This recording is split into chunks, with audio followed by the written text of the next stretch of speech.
jeter une maille serrée, un granit, et c'est parti. Exubile tendrement ces petites abeilles, toujours occupées, jamais en veille. C'est pas compliqué, on va y arriver avec nos mamies. Bonjour à tous, j'espère que vous allez bien. On se retrouve aujourd'hui pour un nouveau pas à pas. Alors, j'ai une petite particularité, j'aime bien quand il fait froid. Je ne supporte pas la chaleur et j'adore dès le 1er septembre, dès quand il commence à faire froid, quand on peut prendre des grands thés, quand on peut s'emmitoufler dans des plaids, dans des pulls. Voilà, à chacun son délire, c'est mon délire à moi. Et donc, mon petit plaisir, quand il commence à faire froid, c'est de faire des plaids. Et là, on va partir sur un gros plaid bien chaud, bien, voilà. Et vous pourrez même vous en servir pour faire peut-être des coussins, pour faire des couvertures pour bébé, pour faire plein de choses. Ce point, on le connaît parce que je l'ai déjà utilisé pour faire un pull. C'est un point que j'aime beaucoup, une séquence de points que j'aime beaucoup, qui est très classe et qui a un très joli rendu. Vous l'avez vu. Bon, moi j'aime bien sur les photos, sur mes fauteuils, j'aime bien. Voilà, et bien écoutez, c'est parti. D'autant plus que c'est hyper facile. On est sur une répétition de 4 rangs, le 3, le 4, le 5 et le 6. Et c'est tout. On va commencer quand même à faire une petite base qui sera la maille chaînette, suivie ensuite d'une maille serrée, d'une demi-bride, et à partir de là, ça sera les fameux 4 rangs de répétition. On a pour ça besoin de faire un multiple de 3 plus 1. Vous voyez, c'est pas bien difficile. Bien écoutez, je vais vous laisser faire. Pour ma part, ça sera comme fil la DMC Knitty 10. J'adore sa douceur, son moelleux, j'aime beaucoup. Et un crochet en numéro 9. Et bien c'est parti. Multiple de 3 plus 1. Je vous rejoins quand c'est fait, à de suite. Alors, oui, excusez-moi, bien évidemment, vous allez partir sur la dimension que vous voulez. Hein, ça dépend ce que vous voulez en faire. Si vous voulez en faire un coussin, vous faites quelque chose d'un peu long, vous le pliez en 3, bim bam boum, ça devient un coussin. Vous voulez en faire un plaid, vous voulez en faire... Voilà, moi je pars sur un plaid à peu près. Alors, généralement, la façon dont je travaille, c'est que je me donne des cahiers des charges. Là, je pars 12 pelotes, pas une de plus. Quand j'aurai fait mes 12 pelotes, je vais travailler 10 pelotes. Je vais en garder 2 pour faire le contour et des petits pompons s'il faut. Donc voilà, 12 pelotes, pas une de plus. Ce sont des pelotes qui coûtent pas très cher. Elles sont aux alentours de 2 € et quelques. Ça va faire quelque chose qui va pas me revenir bien cher, mais qui est assez joli. Allez, c'est parti. Je vais arrêter de papoter quand même au bout d'un moment. Allez, à de suite. Voilà, mon multiple de 3 plus 1 étant fait, je rajoute une maille supplémentaire pour pouvoir faire mon premier rang en maille serrée. Donc, je vais faire tout un rang de mailles serrées, comme vous pouvez le voir ici. Je vous rejoins quand le rang de mailles serrées est terminé. À de suite. Alors c'est génial hein, parce que c'est du gros fil, ça monte vite, c'est agréable, c'est que du bonheur. Une fois que nous avons terminé notre rang de mailles serrées, nous allons donc commencer par un rang de demi-bride. Donc on fait 2 mailles en l'air et c'est parti pour un rang de demi-bride.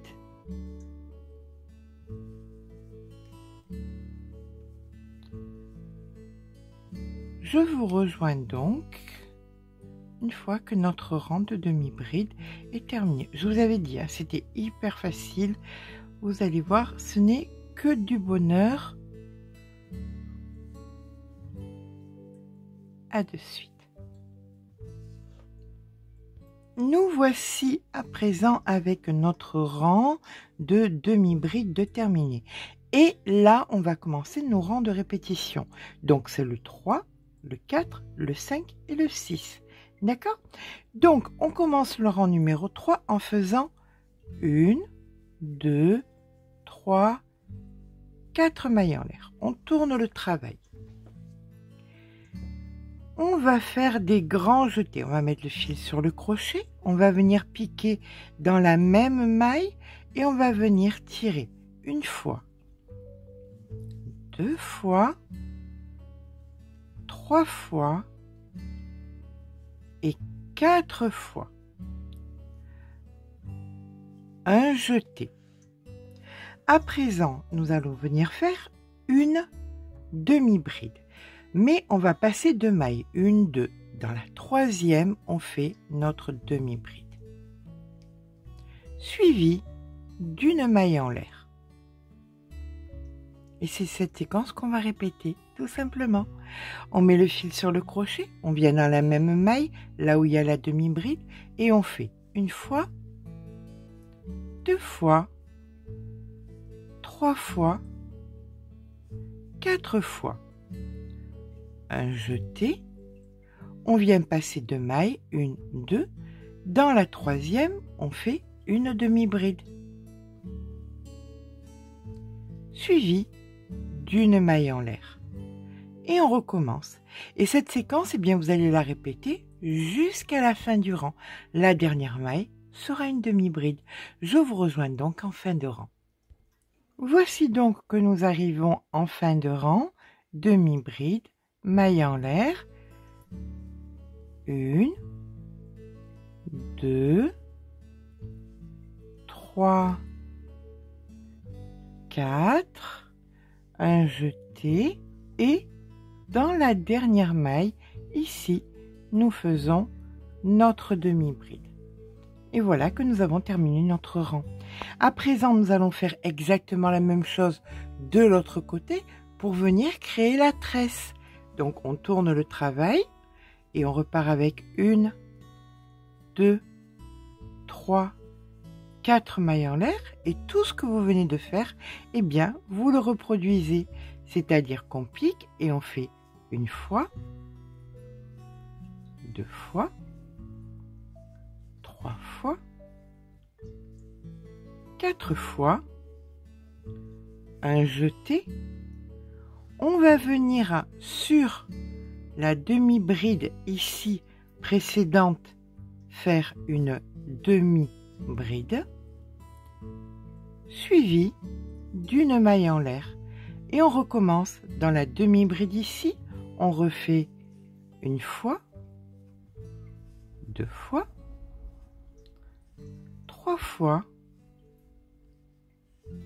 4 fois, un jeté, une demi-bride dans la demi-bride du rang précédent, suivi d'une maille en l'air.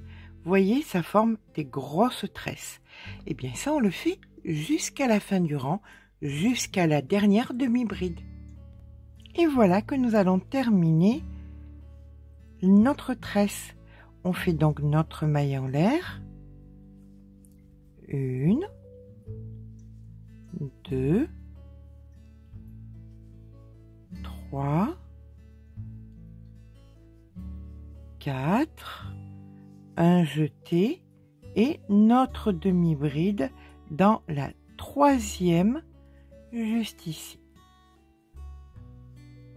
Voilà, notre rang est terminé. Nous allons faire à présent 2 mailles en l'air et on va venir recréer notre même nombre de demi-brides que nous avions avant de commencer la tresse. Donc 2 mailles en l'air, on tourne le travail et là on va venir donc recréer notre nombre de demi-brides. Donc on regarde bien, elles y sont toutes, on n'en oublie aucune. Voilà, hop. Et on se rejoint donc en fin de rang quand on a recréé toutes nos demi-brides. Et voilà, une fois que nous avons reconstruit toutes nos demi-brides, nous allons tourner le travail, venir faire 2 mailles en l'air, 1, 2, et là maintenant nous allons refaire des demi-brides, mais uniquement dans le brin arrière, le même nombre de demi-brides que nous venons de faire, mais en brin arrière. Voilà. Bien écoutez, je vous rejoins en fin de rang quand j'aurai terminé mon rang de demi-brides en brin arrière.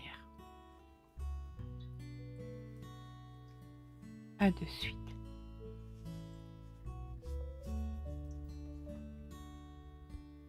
Voilà, je termine ici ma dernière demi-bride en brin arrière. Et vous savez quoi? Je vais devoir recommencer mes rangs de répétition. C'est-à-dire qu'à partir de maintenant, je reprends exactement ce que j'ai fait au rang numéro 3. Je repars avec 1, 2, 3, 4 mailles en l'air. Je tourne le travail. Et c'est parti pour 1, 2, 3, 4, un jeté, je prépare une demi-bride, je passe de maille, ma demi-bride, la maille en l'air et je repars 1, 2, 3, 4, etc., etc., jusqu'à ce que vous ayez la grandeur du plaid que vous désirez. Vous voyez, là, on est en train de refaire notre tresse et ainsi de suite. Bien écoutez, quand on aura chacune et chacun la grandeur du plaid, de la couverture, de ce que nous avons envie qu'on désire, eh bien, on se retrouve. Et bien voilà, maintenant que j'ai obtenu la dimension que je voulais, pour ma part, je voulais quelque chose dans les 80 cm parce que je vais 80 et quelques centimètres parce que je vais faire une bordure. Donc, ma hauteur, j'avais 64 mailles, donc multiple de 3 plus 1, ça me donnait 85 cm de hauteur. D'accord ? Ce qui était le plus proche, parce que j'avais des motifs à faire, c'était de faire dans le sens des motifs, comme ça, 88 cm. Donc à présent, ce que je vais faire, c'est que je vais venir créer une bordure pour agrémenter tout ça et surtout reconstruire ici des mailles. Ça, c'est primordial. Là, je sais que j'ai 85 cm, c'est égal à 64 mailles. Donc, je vais rajouter 3 mailles. Donc, 67 mailles. C'est ce qu'il va falloir que je recrée. Maintenant, pour reconstruire 67 mailles, au hasard, c'est toujours assez périlleux. Qu'est-ce qu'on fait? On s'embête pas, on a des motifs. On va compter le nombre de motifs. Pour ma part, j'en ai 9. Donc, je vais en mettre 4. 1, 2, 3, 4. De l'autre côté, 1, 2, 3, 4. Et j'ai le motif du milieu. Sur le motif du milieu, eh bien, j'ai un milieu. C'est parfait. Si je compte 67 mailles, c'est égal à quoi? C'est 33 et 33 plus 1. Donc ici, je sais que je devrais mettre une maille. Et là, je vais devoir faire 33 mailles. Je vais même aller plus loin. 33, si je les divise par 2, eh bien, ça me fait 16 et 16 plus 1. Donc si je plie ça en 2, hop, je viens mettre en plein milieu un marqueur et je sais que là j'aurai une maille. Donc je me retrouve avec quoi? Et ça, vous pouvez faire exactement le même calcul pour vous, hein. C'est pas compliqué. Je dois faire 16 mailles. Ici, j'en fais une 17e. Une 16 mailles ici. Ici, une maille. Je referai 16 mailles. En plein milieu, encore une. Et je referai 16 mailles. Et j'aurai au total mes 67 mailles. D'accord? Allez, avant ça, on va venir se mettre dans l'angle. On prend un crochet. Alors, on fait surtout bien attention qu'on soit bien dans le sens du motif, hein, dans le sens le plus joli. Donc, on se met dans l'angle, on récupère le fil, comme ceci, on fait un nœud, hop. On passe le fil de l'autre côté pour le cacher. Et là, on va venir faire 1, 2, 3 mailles en l'air et une bride. Donc c'est comme si nous avions fait 2 brides, 2 mailles en l'air et 2 brides supplémentaires. Voici que nous avons créé donc un angle. Et maintenant je dois faire mes 16 brides. Ici je ferai ma 17e, 16 brides, une supplémentaire, 16 brides, etc., etc. Je vous retrouve, eh bien écoutez, quand j'ai reconstruit tout mon rang en brides. À de suite. Et bien voilà, une fois que j'ai reconstruit ici, donc pour moi personnellement mes 67 brides, je viens faire exactement pareil que l'autre côté, c'est-à-dire dans l'angle 2 brides, donc 1, 2 mailles en l'air, 2 brides, 1, 2. Là, je sais que j'ai 64 mailles, donc je fais 64 brides. Dans l'angle, je ferai pareil, 2 brides, 2 mailles en l'air, 2 brides.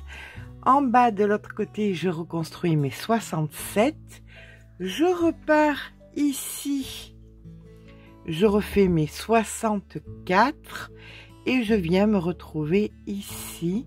Quand j'aurai terminé mes 64, on se retrouve ici. D'accord?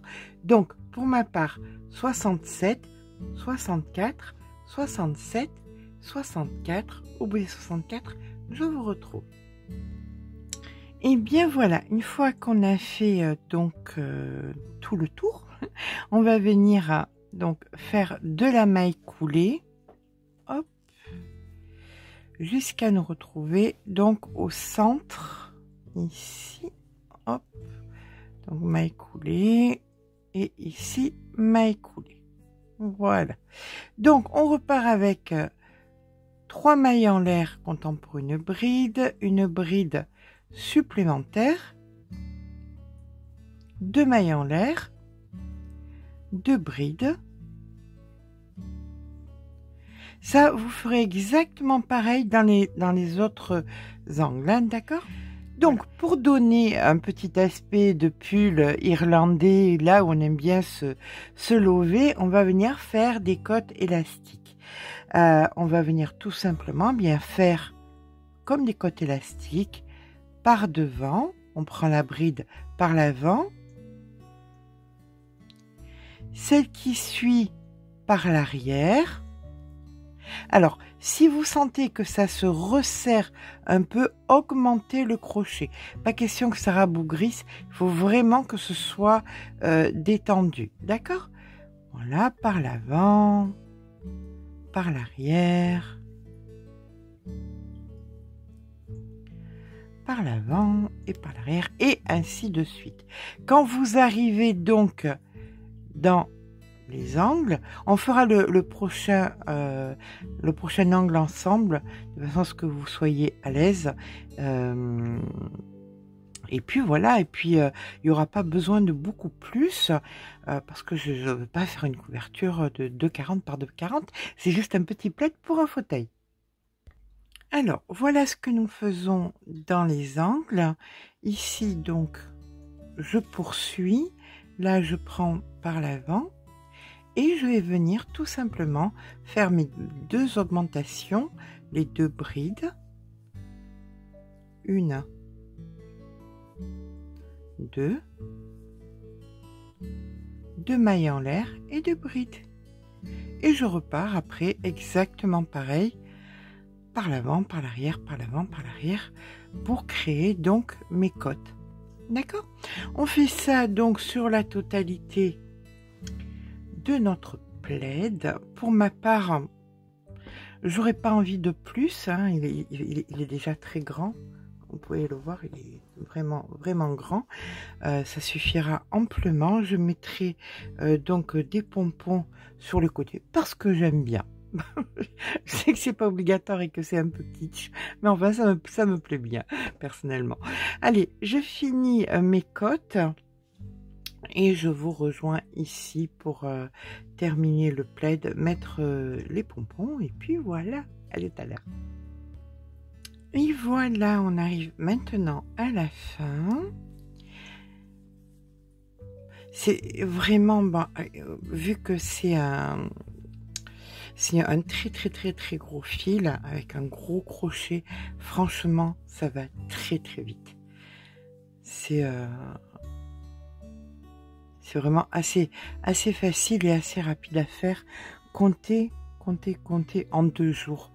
Vraiment, en 2 jours, vous l'avez fait. Ça fait un super cadeau pour Noël. Je vous promets que c'est... Et alors, au niveau du prix, je sais pas, il va falloir que je la pèse exactement. Je pense que j'ai utilisé 9 pelotes. J'ai pas utilisé... Même si j'en avais utilisé 10, ça reviendrait à peu près à moins de 30 €. Un plaid comme ça, dans les 30 €, c'est moins ça. Mais franchement, ça fait un cadeau de Noël, mais incroyable, quoi. Là, vous êtes sûr que vous faites hyper plaisir. Voilà, mais écoutez, là, c'est terminé. On va couper le fil, faire le nœud, rentrer le fil. Voilà. Et donc, une fois que c'est terminé, on va venir mettre le pompon. Pour mettre le pompon, c'est pas compliqué. On récupère notre pompon, on le passe à l'intérieur. Hop, comme ceci. Ça, on le tourne. On vient faire un triple nœud. Voilà, on attache bien, ça passe à la machine, il faut que ça tienne. Donc 2, 3, et on tire bien fort.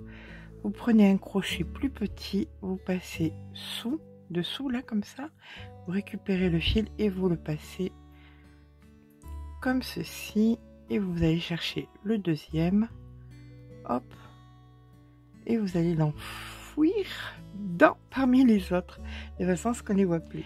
Nous allons à présent faire donc les pompons. Moi j'aime bien faire des pompons, j'aime bien les mettre dans les angles, et vous allez voir combien c'est facile de faire les pompons glands grâce au canevas rigide. Je vous en parle souvent, je vous mettrai le lien dans la barre d'infos. Alors, pour faire les pompons qu'ils aient tous la même grandeur, j'ai donc pris mon canevas et j'ai mis 4 rangs en haut, 4 au milieu que j'ai coupé donc, et 1, 2, 3, 4, 5, 6, 7, 8, 9, 10, 11, 12, 13 et 14. 14 donc plus 8, ce qui nous fait 22 en hauteur sur grossièrement 2, 4, 6, 8, 10, 12, 14, d'accord, de largeur. Je découpe donc une petite fenêtre pour pouvoir faire donc le gland du pompon à l'intérieur.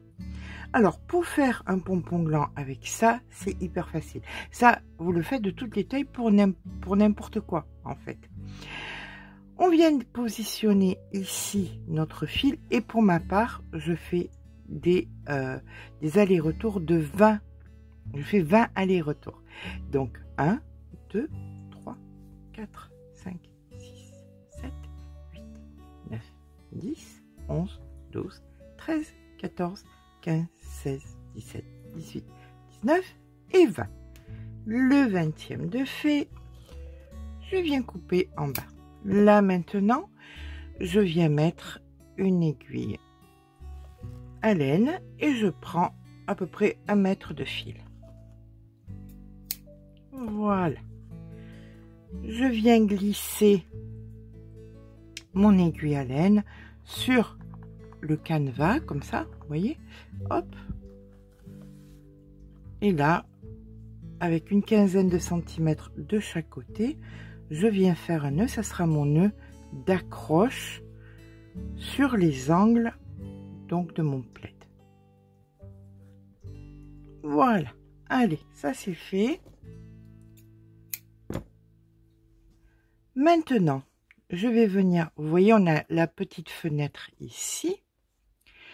Donc, je viens mettre mon fil sur la longueur et je viens donc passer dans la fenêtre que j'ai créée, comme ceci. Je prends mon fil et je viens le passer dessous. Voilà, comme ceci.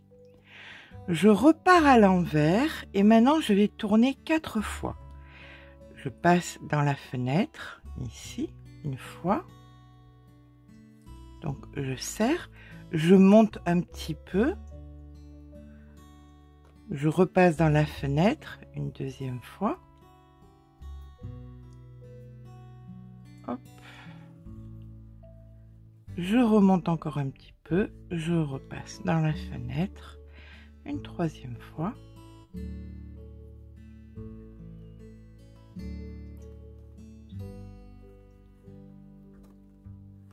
Et je repasse dans la fenêtre une dernière fois. Voilà.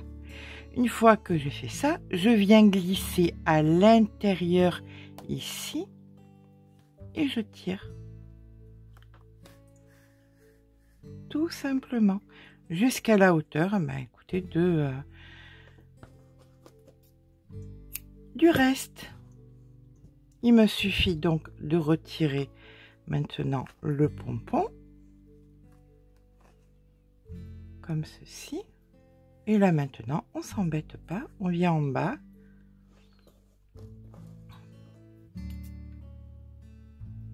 On vient couper, hop, la totalité et au-dessus d'une petite poubelle, on vient égaliser nos franges et notre pompon est terminé en moins de 5 minutes. Voilà. Alors, petit complément d'information, j'ai oublié de vous dire, je l'ai pesé 912 grammes, donc 9 pelotes, mais je vous conseille d'en prendre une 10e parce qu'on ne crochette pas de la même façon. Et donc, si vous venez en manquer une, vous allez pas être contente du tout. Donc, on va regarder maintenant combien ça mesure. Hop, sans tirer, hop, hop, hop. Voilà. Voilà, voilà, on y arrive, on y va.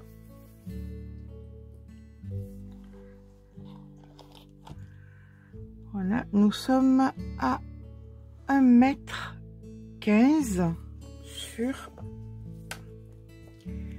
1,15 m sur. Allez, c'est reparti. Tuc, tuc, tuc.